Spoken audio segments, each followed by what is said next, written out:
Hello, Kate. Good morning to you. And thank you so much for agreeing to do this interview. I would love if you can introduce yourself to the viewers. Sure, great. Thank you for having me. My name is Kate Barlow, and I am residing in Massachusetts in the United States. I've been an occupational therapist now for over 20 years, and my area of expertise is pediatric feeding and swallowing. I started out working in the public schools. I did that for my first 12 years, and then I went into management for 3 years, and that wasn't quite for me. And so then I decided to go back, and I went back and got a post-professional master's and a post-professional doctorate. And while I did that, I was working in a children's hospital outpatient setting.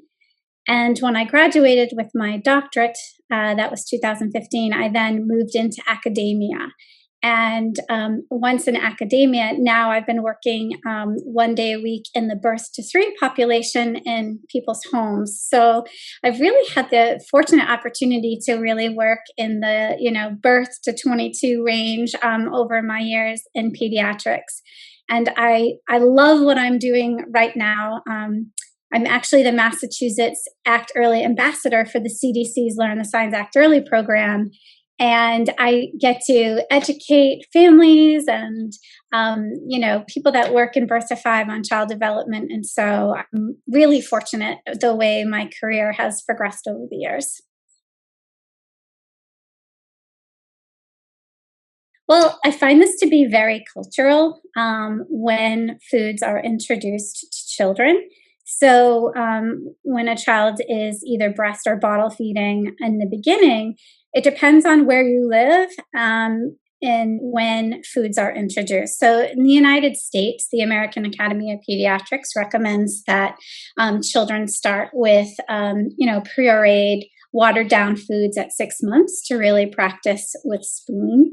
Children have the ability to start lateralizing their tongue if they are mouthing objects. So it really starts with, sorry, I'm going to get a little technical here, but children are born with this grasping reflex where their hands are often closed when they're born.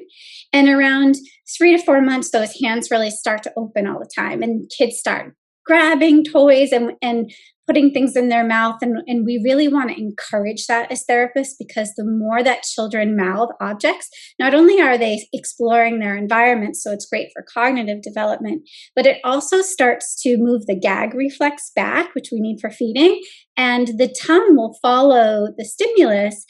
So if we're mouthing on a big raw carrot, and the child's munching on the carrot, that's great. They're not going to break off a piece of a big raw carrot, and they're exploring their environment, but it's also getting the tongue to follow to the side, and we call that tongue lateralization. And that is a prerequisite that we need for eating. And tongue lateralization, if you're mouthing toys, comes in around 6-7 months. So when I'm talking to other therapists, I work as a feeding consultant, I'll say, well, is the child moving their tongue from side to side? Because if they're not, they really don't have the ability to chew foods yet, because we need to, when we take a bite of a food, we take it in the very front of our mouth, and then we need to move it back into the side to put it where our teeth are. And so if we're not able to put the food onto our teeth, we're just going to suck it back. If when we are on the bottle or breast in the beginning, our tongue just has that forward and back motion. So if the tongue isn't moving side to side yet, we're just going to sort of suck that food back and not really eat it as food is meant to be chewed. So I would say that it depends, right? It depends on what your pediatrician recommends for when to start food. I do find that to be cultural. But I think if we just look at skill development, we should wait until this tongue is moving side to side before we really start to eat anything that requires chewing. So, if a child has presence of active hand reflexes, the primitive reflexes, would that affect the lateralization of the tongue and the food habits? So if a child has a neurological deficit, say a child is born with cerebral palsy or there's another type of neurological disorder, sometimes the reflexes can be delayed. Oftentimes, that's how we can identify that children might have a neurological deficit, is because the reflexes are not integrating. So, the reflexes not integrating can delay a child's feeding skills, because if the child isn't mouthing toys, the gag reflex is really going to be still at the front of the mouth, and that can make feeding, especially spoon use, difficult. So, for kids who are mouthing a lot, especially the ones who have sensory processing issues and autism, or many of them, they want to mouth onto things, or they want to hit onto their teeth. Would that be in some way connected? Are they trying to push their gag behind, or is it just a No, sensory issue? I think that's a separate issue. I think that children who really mouth things all the time really crave that sensory input, and we want to give them that.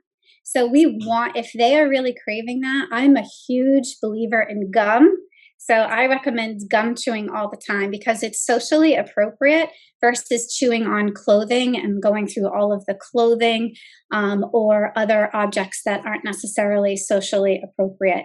So for parents, they're like, my kid is chewing through all of their clothes, and or they're chewing on things they shouldn't be chewing on. I typically, as long as the child is smart enough to know to spit out the gum, then I will recommend gum chewing. And Talk Tools is a continuing education company that has a really great gum chewing program, and I use it. I think it's great. So I'm a big believer in gum for those children who are constantly mouthing items.